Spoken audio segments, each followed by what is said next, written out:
So in this presentation, we'll talk about resonance, and resonance is not unique to organic compounds, but it's certainly something that you start learning from here, and then we go on forward. Okay, it's a little bit different, so let's get to it. So first of all, what is resonance? Resonance is the movement of electrons over covalent bonds. So the electrons that we are talking about, okay, that are moving over the covalent bonds, where are they? So they occur only in molecules that have double bonds, lone pair of electrons, or ions. Okay, so resonance can happen when you have a double bond. So remember, a double bond has a pi bond and a sigma bond. So sigma bond you cannot break, because if you break a sigma bond, it means you're literally breaking the molecule apart, okay, which is a chemical change. So you're not breaking the sigma bond. The double bond, you're breaking the pi bond. Okay, so it's the second bond that you're breaking. Now you don't know which one you're breaking, but you know in your heart, in your mind, that it's the pi bond. Lone pair of electrons can be found on atoms as like in oxygen, nitrogen, sulfur, chlorine, and even in case of carbons also. Okay, if he is, an anion, then you will have extra electrons there. And then ions, okay? And ions can be anything. It can be carbon, oxygen, nitrogen, whatever ion there is could be positive or negative. So that's where those electrons will move, okay? So you can see that when we are talking about resonance, we're talking about an imbalance of electrons, okay? And not in a bad way, but in the sense that if you have electrons, then you can move them around, all right? If there is a possibility. And of course, we're going to learn about, how and where and when you can move these electrons. But that's what resonance is. You're not really breaking a molecule apart. Okay, I will not say that you're not breaking a bond, okay, because you can break the pi bond, but it's not breaking as in to create something new. Okay, so resonance, you don't change the entire structure of the molecule. So let's see what the rules are, okay, for resonance over here. So resonance, first of all, occurs only on paper, okay, which means you cannot isolate the structures in the lab.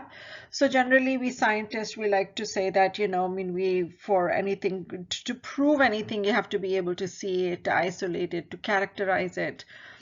But resonance structures cannot be isolated, okay, like that. But what you can do is you can trap them, okay, or they give certain products, so you know that resonance must have occurred in order for this product to be formed. All right, so the structure itself cannot be isolated, but when you get the product, then you can say, okay, that this occurred because there was resonance in there. Okay. All the structures written for one compound are called contributing structures. Okay, these are some specific terms that we use for resonance. So contributing structures, meaning that you're writing, let's say you have one structure and you write two more structures, then all three of them are contributing structures, okay, because the first one is still a resonance structure, okay, so all three of them are. Then if you're writing for one more, let's see, another structure, and you have five more, then you have six contributing structures for it, okay, so one plus the five more that you wrote. So all of these structures will then contribute to the stability of the molecule depending on the structure. Some structures are not contributing that much to stability, while some of them are contributing to the stability. Okay, so it depends how those structures are written out and what those structures are. Okay. Then we can also draw a hybrid of all of these structures. So when we're moving electrons, okay, you move electrons only to the adjacent bond. It's not like you're moving electrons from the first bond to the fourth bond. You can only move it if you can move it from the first to the second to the third, then to the fourth. Okay, so it's kind of like, going in a train. You don't jump from one compartment to the other one. You're going to have to walk through it. Okay, so that's how the electrons are going to go. So you can draw a hybrid of all of these structures, and the delocalization is going to show you all the electrons over all the carbons then. So if you're removing electrons from one carbon to the fourth one through all these different contributing structures, you can write a hybrid of that. Okay. The more the contributing structures there are, the more stable the molecule is. Okay, so which means that if the structures I was talking about before, hypothetically, if you have 6 contributing structures versus 3, the one that has 6 is going to be more stable. That's what we're trying to say here. Why is it going to be more stable? And that is because the electrons have delocalized over several bonds. And I'm going to give a very silly example over here. It's just like, if we are living in a studio apartment, then you only have that one room to kind of go around in, versus if you have a house that has 4 rooms in it. Okay, you'll have more space to go in it. You'll be more stable in that. Okay, so it's kind of not the best example, but the best I can come up with right now. Okay, so the more space there is for electrons to move around, the more stable they are going to be. And then finally, this is a rule as well, and we're going to learn about arrows now, is that they're showed using curved arrows, and that's how we show movement of electrons. So this is going to be your first introduction to moving electrons around, okay, and you have to start getting used to this. So start getting used to it. All right, so there are a couple of things that we need to talk about here before we get into writing resonance structures. One is the rules. The first one's just kind of an introduction, okay, as to what these different terms mean and what all those things are. And then here we're going to talk about the rules and the stability of the structure, okay, because we really haven't talked about how you write the resonance structures. So first of all, resonance structures are indicated by the use of double-headed arrows, and of course I'm going to show you that right as we go on. And then only electrons are allowed to move, and this is a very important thing. Okay, when we say only electrons are allowed to move, it means you cannot move any atoms. Okay, only electrons. And remember where those electrons are: double bonds, lone pair, and ions. Okay, so that's where you can move things. You can't move atoms. That's what we're trying to say. And then don't forget the Lewis structures. You cannot break any of those octet rules that we have. So, if there is less or more bonds, then there is a formal charge. But other than that, you cannot break the octet rule. All right. So all structures must be Lewis structures. Okay, regarding the stability of the resonance structures, because the whole thing about resonance is, why do we even have resonance, right? So the reason you have resonance is because it leads to more stability of the structure. And again, it's not something that we have done to the molecules, okay? It's just the nature of the molecule. If the molecule has those bonds and those ions or a lone pair of electrons, those electrons are going to move whether you like it or not. Okay, they are going to move. So we have to just study it and then figure out what is leading to that and how it is more stable, things like that. Okay, so it's not something that we are controlling, and we can control it. Okay, once we learn about it, then we can also figure out how to control it or use it to our advantage. Okay, so stability, first of all, any resonance form or structure with more covalent bonds is going to be more important, okay, than anything that has less covalent bonds. What does it mean by less covalent bonds? It means if there are more ions in there. Okay, so the more bonded something is, the better it is. Okay, so if you give everything, less bonds and give a formal charge to everything, that's not going to work. Okay, for resonance structure, that's not a stable resonance structure. What that also means is it's a less contributing structure. Okay, we talked about contributing structures, so I'm going to show you examples of all of these, and so you'll see that the contributing structure is also determined by whether it has more covalent bonds or not. Okay, because you may be able to write the structure fine and it may not be wrong, but is it contributing to the stability of the resonance structures? That's the important thing. Okay, so that's the first one. Then the second one is the resonance forms in which all the atoms have a complete valence shell of electrons are more important. And complete valence shell of electron means the octet rule. Okay, so if you're fulfilling the octet rule, that structure is going to be more stable. Okay, because when you write Lewis structures, or excuse me, when you write resonance structures, then you can draw all sorts of structures. Everything is going to be, possible that, oh, can I move this here? Can I create this ion? Can I create this? Sure. Okay, you can do whatever you want provided you follow these rules, right? Up here, But then you also need to know which structure is more stable. So we've talked about the fact that if you have more covalent bonds, but then also if you have a more complete valence shell, that's also important, okay, for a structure.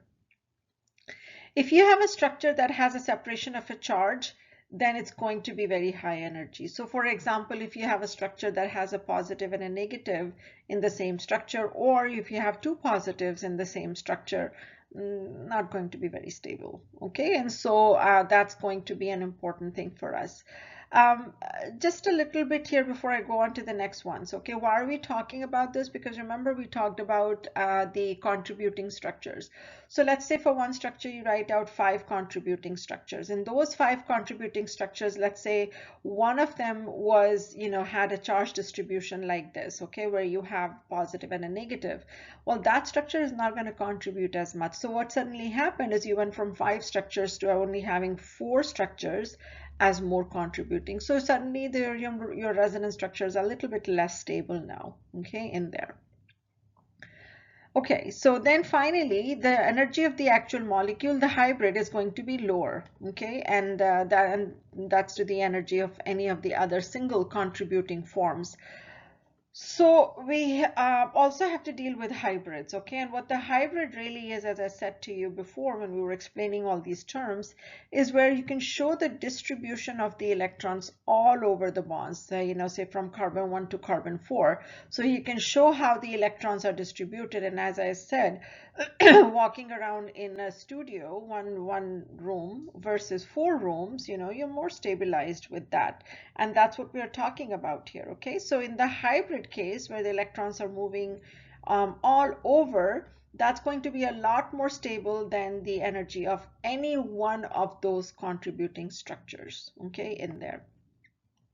You will see how it is drawn also, okay?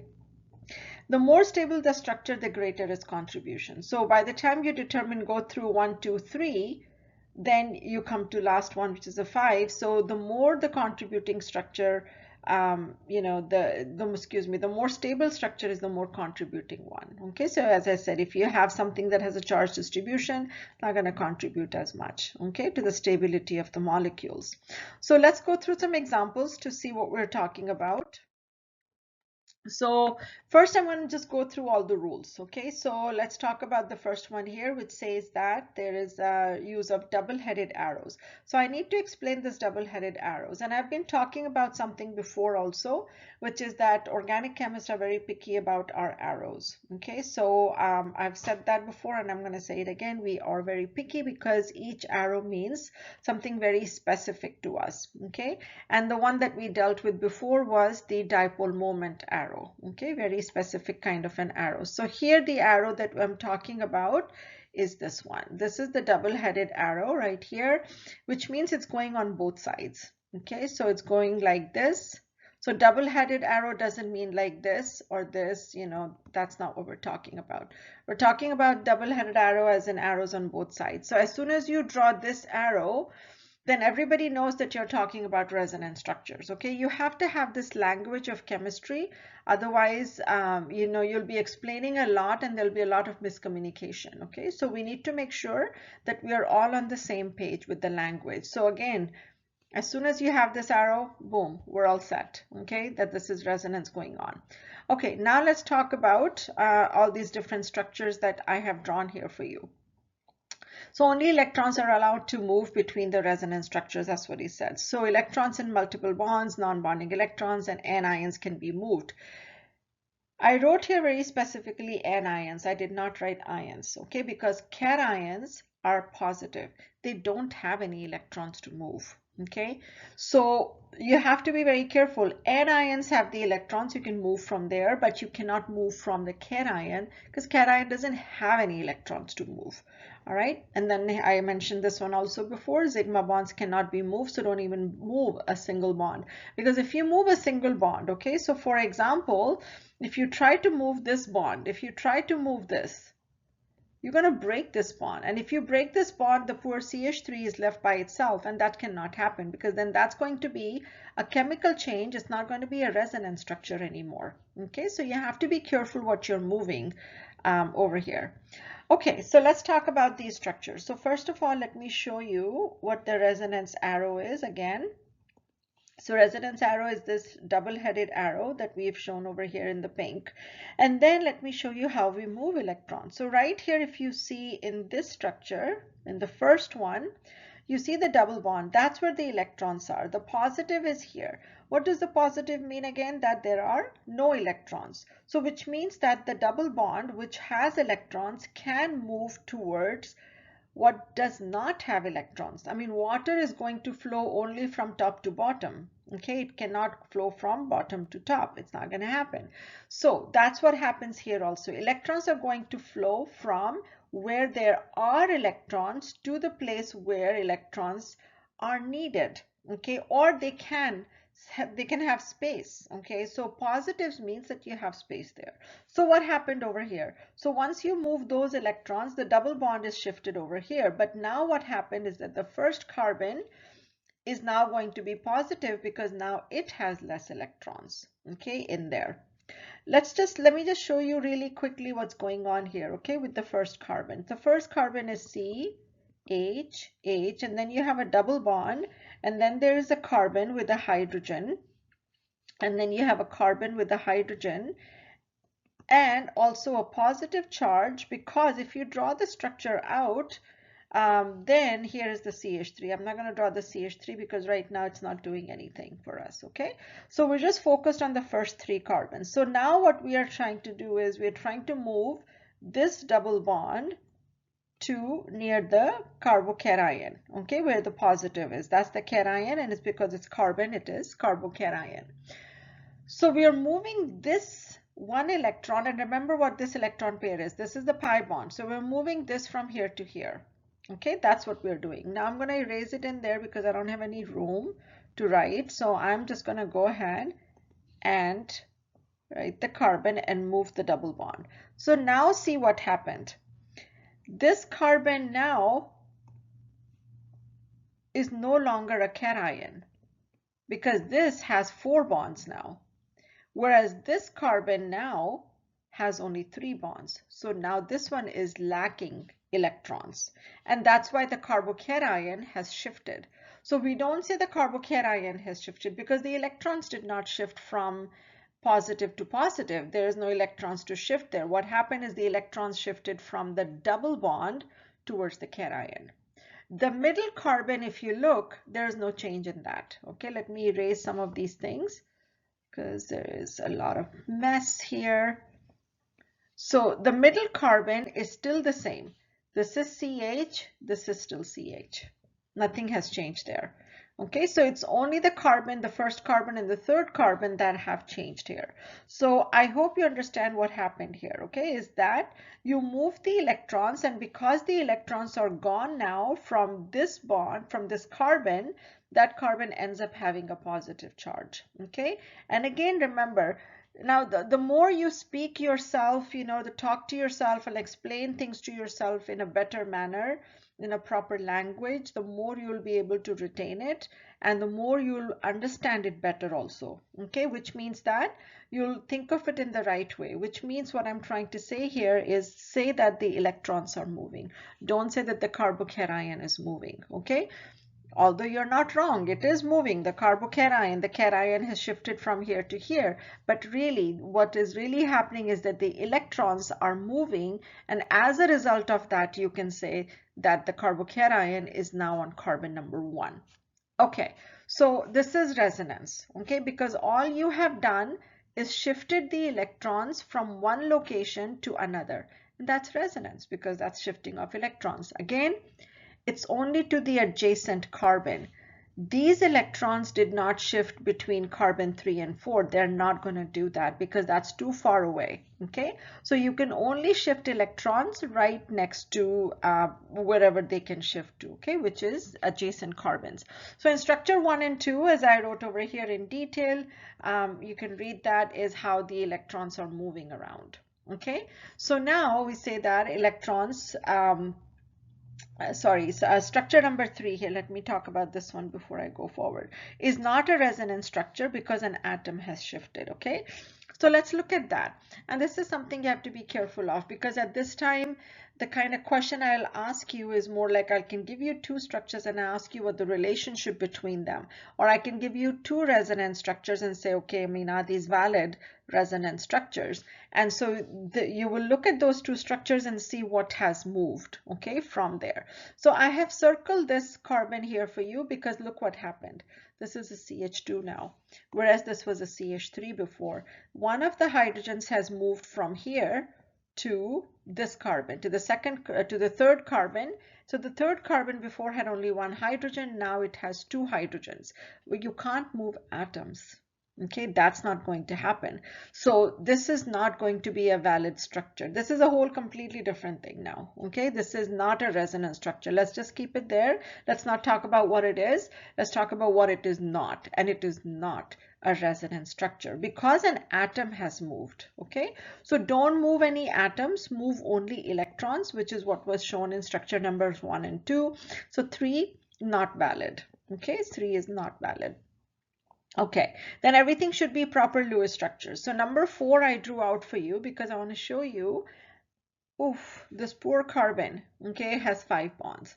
That's not going to be good, okay, for the carbon structure. So, which means structure number 4 is invalid also. Number 3 is invalid because an atom has moved. Number 4 is invalid because you're breaking the octet rule here. Okay, I can give you all sorts of structures. You have to look at these things in that kind of a detail to figure out if something is right or wrong. Okay. All right, number 5 is fine. Okay, number 5 is okay, nothing wrong with it. Number 5 is the hybrid structure. Okay, so and see how it is shown, the hybrid. It's shown the movement of electrons by these dotted lines. Okay, and what that means is that the electrons are going from here to here to here to here all the time. And so because they're moving so much, and actually resonance occurs very fast. And so because it's occurring very, very fast, you have this kind of a movement where you cannot really say whether the electrons are here or here at a given time. Okay, what does that mean for the structure? Okay, and I'll see if I write this somewhere at the end. What this means for the structure is that this bond here is not going to resemble a single bond or a double bond. It's kind of in between. That's why it's called the hybrid. Okay, because it's kind of in between a single bond and a double bond. So that's one way of proving that you have resonance, but provided, I mean, you can get into the system and you can study these molecules, because a lot of these molecules, which are ions, it's very hard to study them, okay, because they don't hang around for a long time. They're very reactive. So they, you know, kind of react very fast and they're gone before you can even study them. Okay, so this was some of the rules, okay, for writing the resonance structures. Now let's talk about the stability of resonance structures, all right? And so here we said that the more covalent bonds there is, the more important the structure is going to be, okay? So if you look at these two structures, 6 and 7, you can see very clearly that this one has no charges on it, whereas number 7, it has charges on it. Now we have not changed the number of electrons. The total number of electrons have not changed here. You can see the atomic structure is the same, not atomic structure, I should say. The number of atoms are both the same in both of them. It's not a problem at all. Okay, so all you're doing is you're just shifting the electrons because of course it's resonance. So you're shifting the electrons from here to here, and then these electrons, the pi electrons, have moved from here to the carbon. Right? So which means you've created a deficit of carbons on carbon number 4. That's why it gets the positive, which means the total number of electrons has not changed. What has changed is the fact that now you have a positive and you have a negative. So when you have that kind of a charge distribution, number 7 is not going to be stable. Okay, so number 6 is more stable, which means number 6 is going to contribute more to the hybrid than number 7, which means that the hybrid is not going to look like this. Okay, it's going to look more like this than number 7. So you will not see any charges in the hybrid. That's what it means. Okay, and then here the resonance forms must have a complete valence shell of electrons, okay, as much as possible. So here I've written out the electrons for you, and structure number 8. over here, if you can see, carbon has 8 electrons, but in this, the first one, the carbon has only 6 electrons. Why? Because it has a positive charge. Okay, so here oxygen is fine. 1, 2, 3, 4, right? So 4 pair of electrons, meaning 8. And here also oxygen is 8, but carbon here was 6. And carbon here is much better. It's much happier when it has 8 electrons. Okay, so the other simpler way of looking at this is, where is the positive? The positive on carbon, positive on oxygen. Oxygen is able to handle the positives and negatives a lot better than carbon can, because oxygen is more electronegative. Okay, so carbon cannot handle those positives and negatives well. Okay, so if you ever see, positives and negatives on carbon, then either think it's a reactive thing, or in terms of resonance, it's not going to be that stable. So try to find structures that will give you more stability. Now, this 8 and 9 are different from 6 and 7, in the sense that in 8 and 9 we're dealing with a heteroatom. Okay, we're dealing with oxygen. In structure 6 and 7, there everything was carbon. Okay, so if you have only carbons and you have the positive, so like the previous one where we were writing the resonance structures, um, in that there was a carbocation, so we were dealing with a cation. So it's not that you can't have carbocations or they don't exist. They do exist. Okay, it's just that where will it exist is in, is it preferred on carbon or is it preferred on oxygen? When you have all carbons, it's going to be on carbon. But if you have a choice, you're going to put it on the heteroatom. All right, more on stability over here. So resonance structure with the separation of charge is going to have higher energy. So in this case, if you can see 10, again, this is similar to what we did before with the charge separation and, neutral compound. So number 10 is more neutral, whereas number 11, you can see there is a positive and then there's a negative here. Okay, and so as soon as you have these kind of charge separations, not going to be very stable. So 11 is going to be more stable, okay, than that. So here I've written a little bit about, where you should try to have the negative charge or the positive charge, okay, as much as possible. Okay, with the positive charge on the less electronegative element can be more stable. Oxygen, on the other hand, can actually, handle it a little bit better. So in the previous slide, we were talking about carbon and oxygen. Carbon is definitely less electronegative than oxygen, but it was the octet. Okay, in there that actually determined our stability. It was not about the charge as much as it was the octet. All right, finally, the energy of the actual molecule, the hybrid is lower, okay, than any of the other contributing structures, okay? So this is benzene. This is an aromatic substance. An aromatic substance, it looks like this, where you have double bonds like this. The resonance structure of this is when the double bonds have moved, okay? So how do we move these bonds? It's kind of like this, okay? So you move all of them like this. And once you move them, then you get this structure. And again, neither of them is actually the hybrid. The hybrid is going to be where the electrons are distributed all over. So in benzene specifically, we don't write it like a dotted line to show the distribution. We just write a complete ring because it's a circular thing. Okay, so if you had something like this in a straight chain, then you can't write double bond all over because that's a different thing. All right, it shows that every carbon may be then violating also the octet rule. So you show your, bonds like this, double bond. That's how you show the hybrid. But in case of benzene, we show it as a ring. Okay, and so if you see those rings anywhere, that's okay. That's a benzene too. But this is the hybrid. This is how the benzene actually occurs, okay, in nature. Okay, the more stable resonance, I'm the last one now, the more stable resonance form contributes more to the structure. So if you're writing, as I said, 4 or 5 structures of one structure, you're writing 4 or 5 resonance structures, then the one that has, more stability is going to be part of the hybrid. Okay, it contributes a little bit more to the hybrid than the other one. So for example, the one with the charge distribution, if you had a positive and a negative, that's not going to contribute as much, okay, to the hybrid and also to the stability of the structure. So it might as well, not be part of the hybrid. Okay, so let's just practice a few things over here, because the next things I have is just practice, because I've showed you all the rules, but unless you practice, you don't know. So here, this is going to be just for the nitrate ions. Okay, so just follow me through. You can read all of this later on also, but right now I'm just going to explain it to you. So the first thing you have to do, of course, is write the Lewis structure. And in case of resonance structures, you should write out all the lone pair of electrons as well. Whether you write them as dots or whether you write them as lines, that's up to you. But you should write the lone pair of electrons, because this whole resonance thing is about electrons only. Okay, so you should write that out. Okay, so here's the nitrate ion. So now when you want to show the resonance structures, you have to see, first of all, where are my electrons? Okay, so your electrons are going to be on the negative, and then here in the double bond.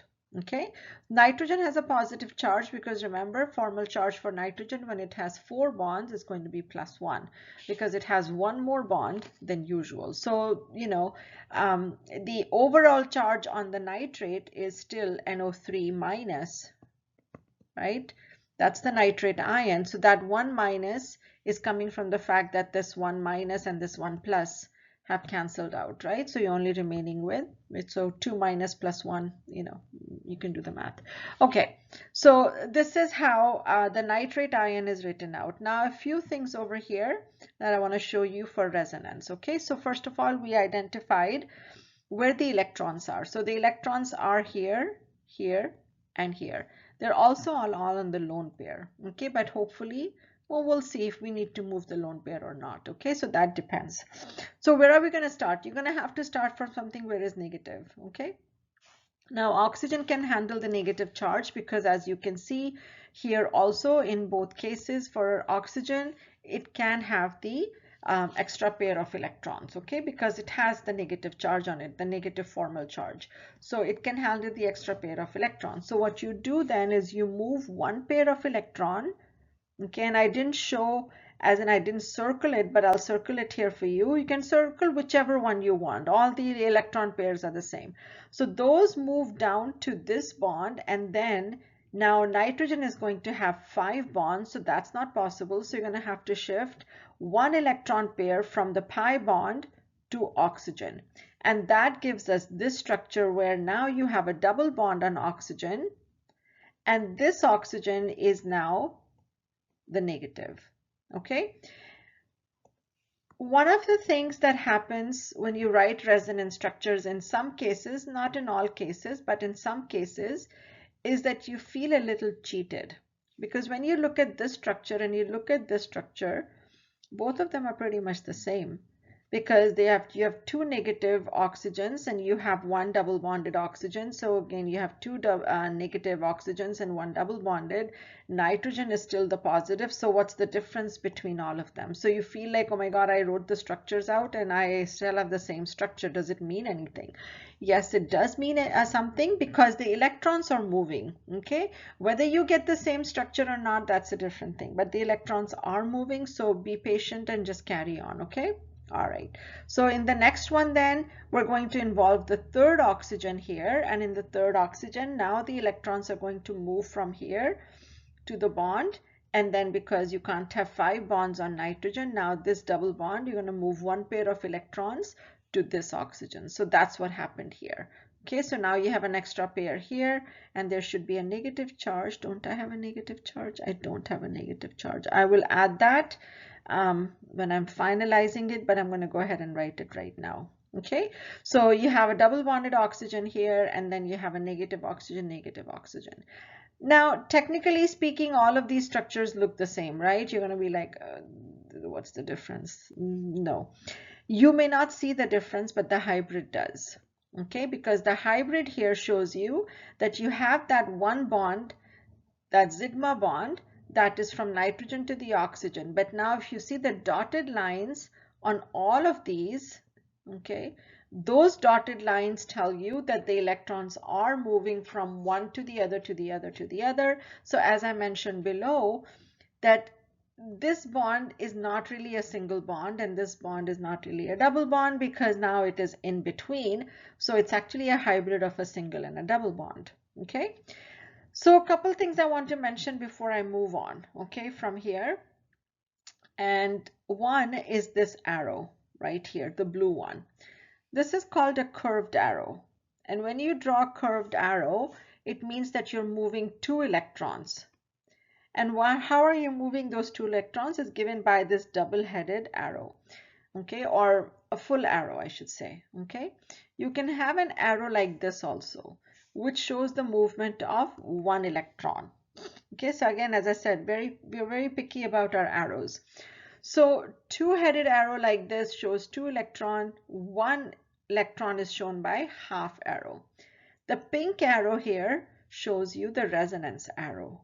Okay, so here is the pink, here is the pink, those two are resonance because these three are resonance structures. Okay, so hopefully that is also clear to you as to how we're moving these electrons around.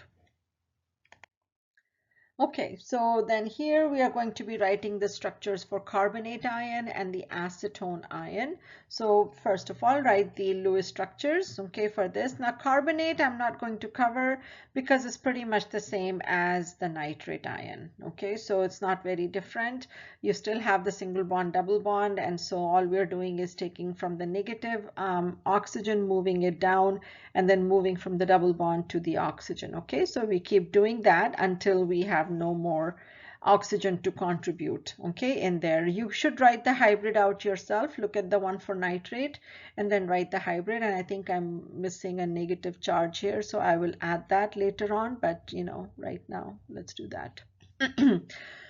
Okay, for acetone, this is the structure, which means that I have to draw a carbon with the CH3, which is the CH3 right here. That's the CH3. And then CO, C double bond O, and then CH2 minus, and the CH2 minus, since I wrote on here, let me erase that. Here is the minus, okay, right there. So to write the resonance structure for this one, this is the first organic molecule now that we are working on. So to write the resonance structure for this one, you can see how I'm moving the electrons from the negative right here to between carbon and carbon. You can't take them all the way to oxygen, okay, don't do that. So between carbon and carbon, you take it there, and then you have to then move the electrons from the oxygen to the carbon, because if you move electrons from carbon to carbon and then don't move the other electrons, then carbon is going to have 5 bonds, and that's not possible. So you have to move these electrons. Now, if this double bond was not there,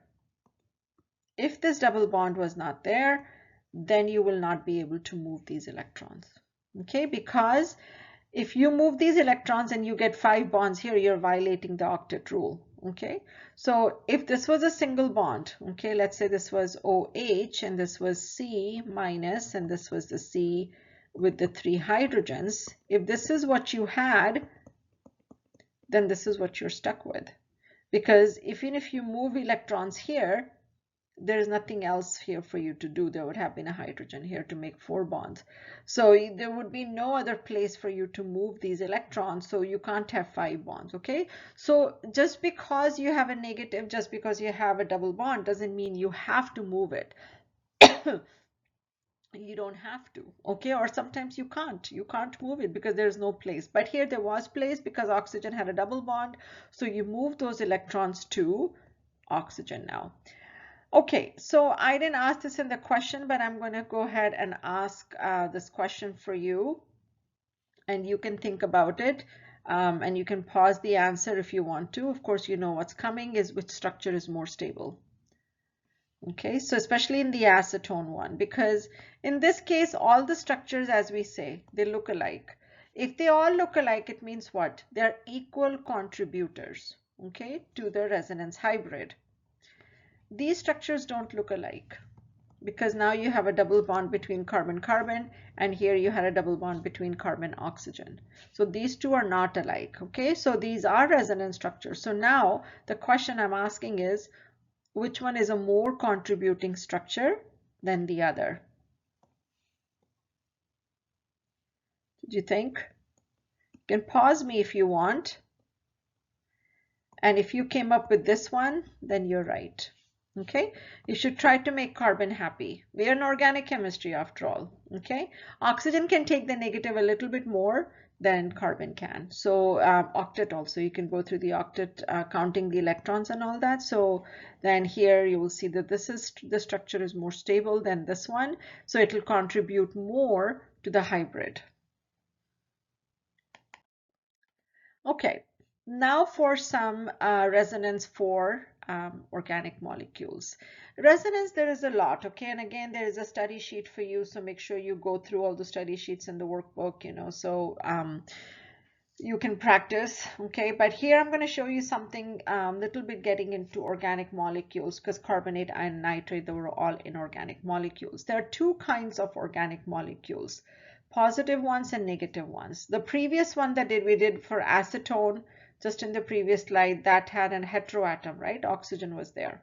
And this one, what I've taken is, if I've taken all carbons only, okay? So which means that no matter which we do, whether we do this one or this one, all of them only have carbons. So, and only have one ion in them. So the question about whether one is going to contribute more than the other is not going to be the question. The question is, how many structures can you write, okay, for this one? So first of all, you can see how many double bonds I have in there, right? So it means that I meant to write all of those. So you can use all of them if you want to. So, and not that if you want to, if you think they are valid, then you should use them. Okay, let's look at the first one here. Okay, so we're starting with this structure. So in this case, we have a cation. Remember, cation does not have any electrons, which means that you have to move electrons towards the cation. So when you move it towards the cation, what happens here is that this carbon now is going to be lacking electrons. Okay, because see, this carbon did not change, as I went through before also. This carbon did not change, but this carbon now over here, that's the one that's going to get the positive. Okay, once this gets the positive, the carbon double bond adjacent to that can now move its electrons, but now this carbon gets the positive. We still have a double bond adjacent to that, so that's going to move, and now this is going to be the positive. Okay, so what we are doing, we are creating resonance structures by just moving the double bonds. Okay, let me write another structure here for you so I can show you one thing that I did not do here. So let's say this is the positive. I'm still writing that. I'm writing a double bond here. Let me erase this arrow.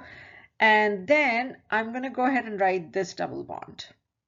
Okay, I'm not going to write this one in the middle. That one I've skipped out.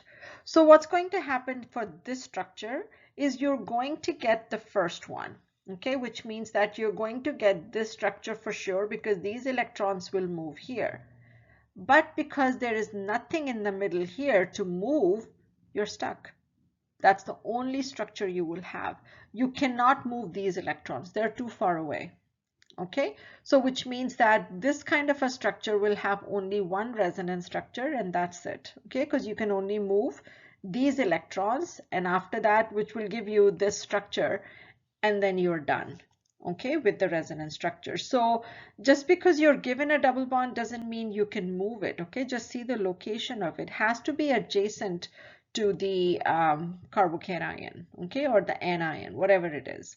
And the next one that I have taken is an anion because I want to show you how it is different when you move a cation versus anion. Now cation we are moving, but because we are moving the double bond, that's how we move the carbocation. The cation did not really shift anywhere, okay? It could not go because it doesn't have any electrons, okay, on it. So this one moved because the double bond moved. That's why the carbocation is here now. The carbon anion is a little bit different because this is the electron rich part now, which means that you're going to start your arrow from the anion. okay? So now when you start from the anion and you push your electrons towards here, what happens? This carbon is going to have more electrons. So if it has more electrons, it's going to push these electrons to this carbon. And that's what I'm doing here to give you this anion.